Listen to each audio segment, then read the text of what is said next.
Yo, what's up mga Doy TV Sports? Welcome back dito po sa ating channel. Doy TV Sports naman po ang ating pag-uusapan nandiyan na.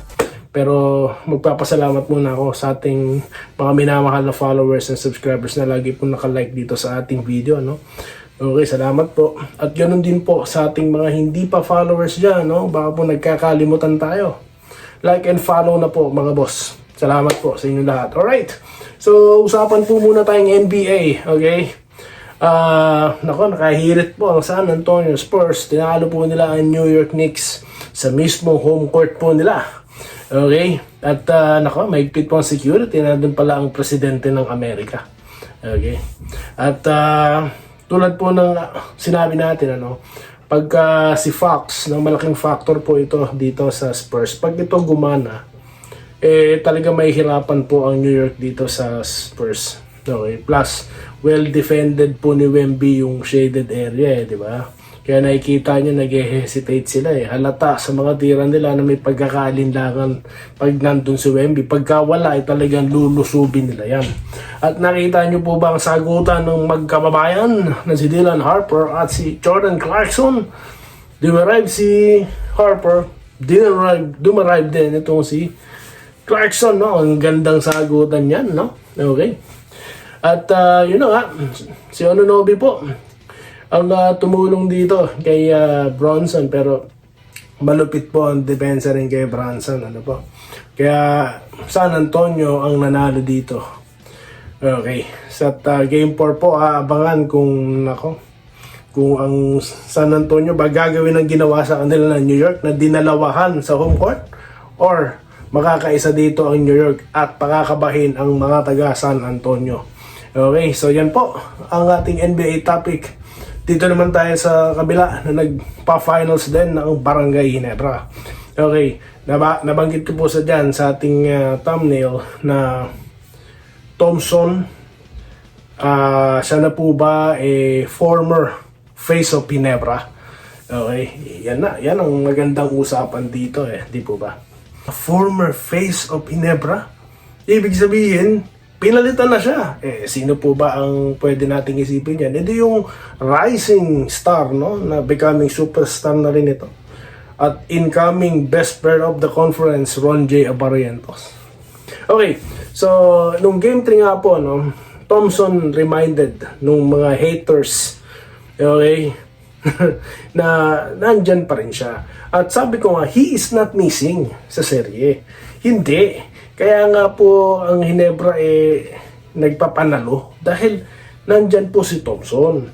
Ang depensa na kay Barrientos, because you know how lethal he is, pero they always, or may pagkakataon na si Thompson po napapabayaan nila at hindi nila pwedeng gawin kay Thompson yun dahil si Thompson kayang gumawa ng paraan para sa sarili niya di ba? Kumakat siya, nagda-drive siya, 3-point shot.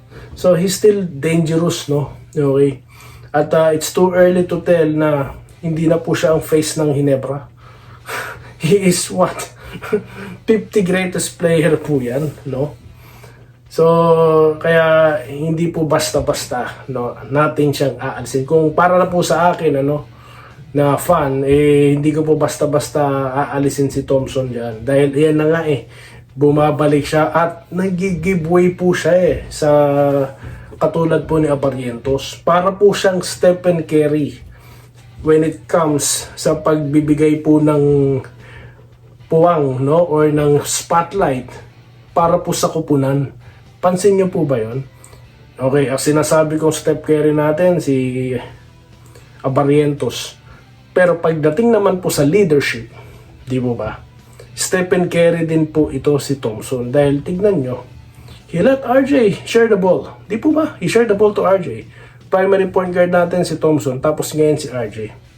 O di ba po? Kaya po ang ganda ng chemistry ng Ginebra Sa Golden State Warriors, si Curry, nakita po natin kung paano niya, di ba? Paano niya sinishare din ng bola sa mga rookies nila. Tignan nyo naman yung mga na-produce na rookies, or sabihin na natin yung mga dating free agent katulad ni DiVincenzo, di ba? Tulad po ni Jordan Poole, yung rookie, di ba? Nung dumating si Durant, talagang shiner niya rin yung floor kay KD, di po ba? So yun po ang nakikita ko kay Scottie. Kaya po para sabihin na binubura na siya, no? Or yung pagiging face of the ano niya. Although may content din po tayo niyan, di po ba? May content tayo tungkol dyan kay Scotty kung matatandaan nyo, no? Pero pinatunayan po lahat ni Scotty na hindi niya man yan sadyain, no? Tulad nga po na sinabi ko, he let the game come to him. Hindi niya kailangang puwersahin, bakawin ng bola, hindi. Kusang dumarating sa kanya yan kasi nga, he plays as a veteran, as a leader. Okay? Kaya di na po importante rito kung sino ang face ng Ginebra. Because of what he's doing, okay, maganda po ang chemistry ng Ginebra. Okay? Shoutout na po tayo.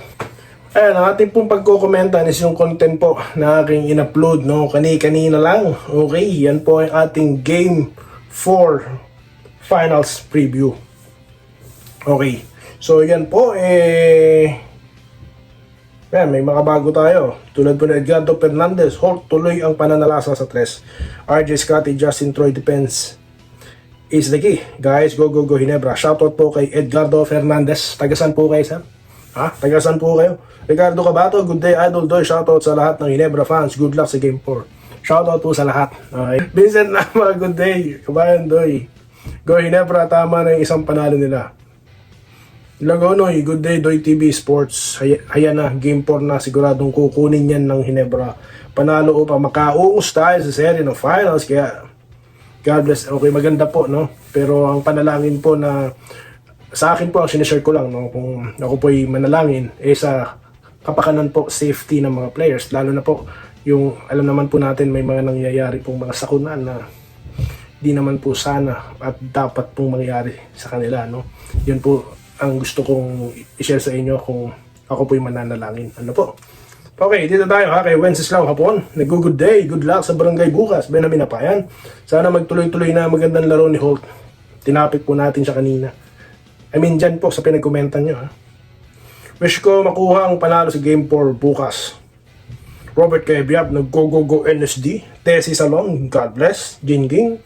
Good day daw po, sabi na Enrique Rivero. Bukas, Hakot Award na ko.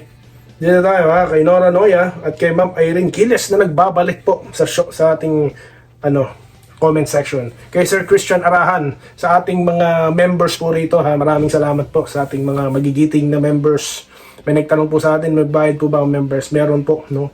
Kaya ingatan nyo po yung mapipindutin nyo at tignan yung maigi. Dahil hindi ko naman po dito nire-request na mag-member kayo, no? Hindi po. Subscribe and like, masaya na po ako dun, no? Okay, so yan, ingatan nyo po ha, lahat ng pinipindot nyo para sigurado pong walang mabawas sa inyo. Okay? Okay?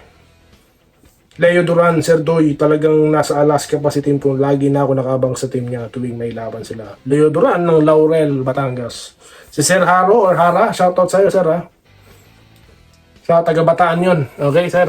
Dito tayo kay Gilyar Katukod, manalo kaya. Muli si Holt at RJ, JB Thompson, Troy, gawin nila lahat. Tuloy ang panalo. Rodante Sabida, isama na natin si Ralph Ku. Isa rin shooter yan pagdating sa 3. Pag gumana si Ralph Ku, yari baon, no? Okay, back na yan. Ginebra Idol, Cesar Escando, Gerald Castillo. Parang nasa loob kasi ng box si Holt, kaya yung nilabas sa box, nilaro niya, ang laro niya talaga. TNT naman, Game 4, sabi po ni Marlin. Well, ang susi kasi sa TNT, kapag gumanay, at least dalawa sa kanila, no? Kasi anong nangyari si Pugoy, tsaka yung import, kulang po ng isa. It's either heading or Optana. Pag gumana po yung dalawa, at least dalawa lang, may katuwang lang sa local, or sinambatak, no? Mahirapan po Ginebra.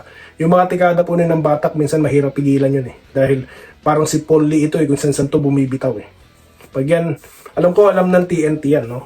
Pero it's a matter of time when nila i-initiate yun, okay? Or i-execute yun. Or siguro talagang ganun lang kaganda ang depensa ng Ginebra. Well anticipated na po yung mga yan, no?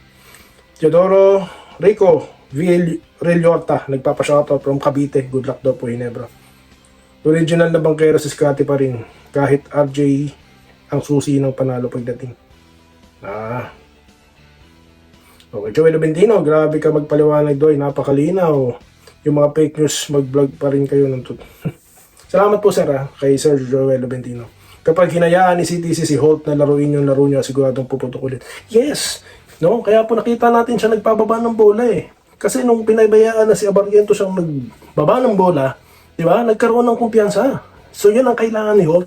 Sigurado po mahihirapan dito ang TNT, no? Depensa. Sino na ba depensahan natin? No? Stephen Holt, mahinit din. Di ba? Siguro sabi ni Holt, narinig niya tayo sigurado eh. Sigurado talaga eh, no?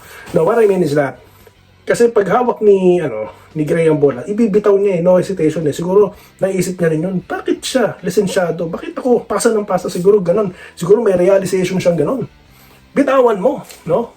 Although hindi po siya nape-pressure, yun ang kagandahan dito sa player na to. Hindi siya na-pressure sa mga lumalabas sa social media, di ba? Tayo naman, naglalabas lang tayo ng ating mga suggestion, pero at the end, in the end, nakasupport pa rin tayo. Kaya nga, di ba, hindi ako nagkamali. Ang sabi ko, babawi yan. Bumawi nga, di ba ba? So yun lang po ang ating topic ngayon. What do you think? Guys, comment na po sa comment section. Salamat po sa inyo lahat.